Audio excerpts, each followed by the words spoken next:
So throughout our history, there were many empires and states that dominated their regions or even the whole known world. Some lasted for centuries, leaving a long-lasting legacy that shaped the culture of many nations, while others brightly flashed through history only to disappear as fast as they came to be. Naturally, the generations that followed tried to understand and interpret the historical events surrounding these political and military creations, often getting things right, but sometimes drifting to the realm of pure fantasy and wild imagination. Now, the Roman Empire is no exception to this rule. As a matter of fact, the amount of misconceptions and false interpretations surrounding it from the very creation to its downfall maybe even surpassed the well-established facts. Considering its longevity and legacy, that is only to be expected. Greetings friends, my name is Nikola Tomic, and in today's video we're gonna explore the 5 common misconceptions about the Roman Empire.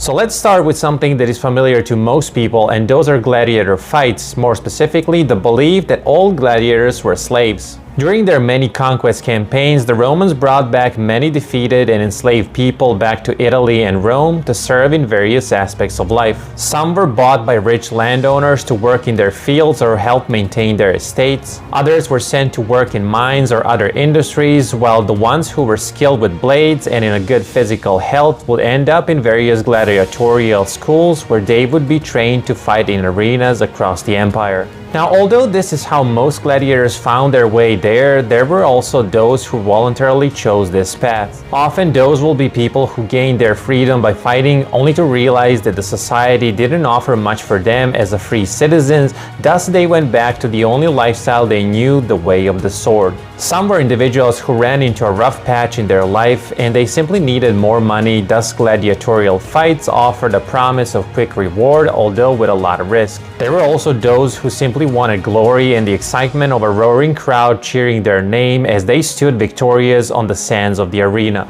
It is estimated that by the later stages of the empire, about a half of gladiators were actually free men. Number 2, the last words of Julius Caesar were "Nu Brutus." Julius Caesar is arguably the most famous figure in the history of Rome. He expanded Roman territory and consolidated his grip on the Republic at the time. Many in Rome were not happy because of this, so on March 15th in 44 BC, Caesar was stabbed to death by some of his closest allies and left to die on the Senate floor. Now, the legend has it that the last words spoken by Caesar were addressed to his beloved Brutus in a moment of disbelief and disappointment. This, however, is almost certainly not true. The person who we have to thank for this myth is none other than William Shakespeare, who wrote this in a play about the assassination of Caesar published in 1599. It is far more likely that due to the multiple stabbings, Caesar did not manage to say anything, which is confirmed by some eyewitness accounts. Number 3, Roman society collapsed due to the lead poisoning. Thanks to modern science, we know today that lead contamination can cause serious health problems that can even lead to death. Back in the ancient times, people were aware of the possible negative effects, but due to the lack of evidence and research, they used lead in a lot of areas of life, from food seasoning to plumbing.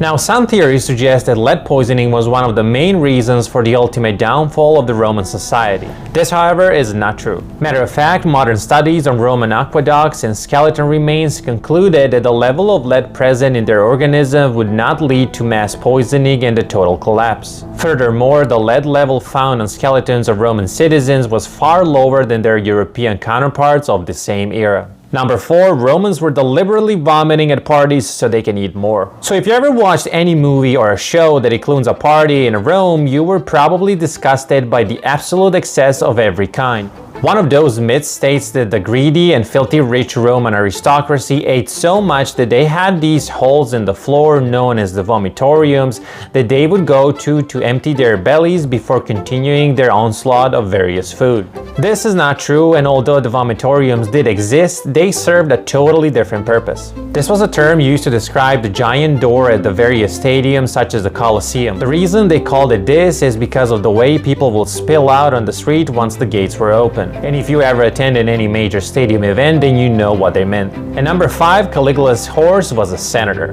Among a number of Roman emperors that went down infamously on the pages of history, one name stands above all, and that is Caligula. Closely associated to every kind of scandal and debauchery known to mankind, he's often described as a Satan incarnate and the greatest maniac of all time. One of many such episodes of his life tells a tale about him proclaiming his horse to be a senator of Rome. Now, a lot that is written about him came from much later sources, and it's filled with myths and legends that simply kept building upon the previous one. Regardless of all things that he did or did not, the senator horse story is almost certainly fabricated in order to add another insanity to his colorful life. So I really hope that you enjoyed this video. If you like what I do, you can consider liking this video and subscribing to my channel. I post one short video per day, and I also do one of these a little bit longer videos on Wednesdays. In the meantime, you can watch some of my other videos, and until the next time, stay safe.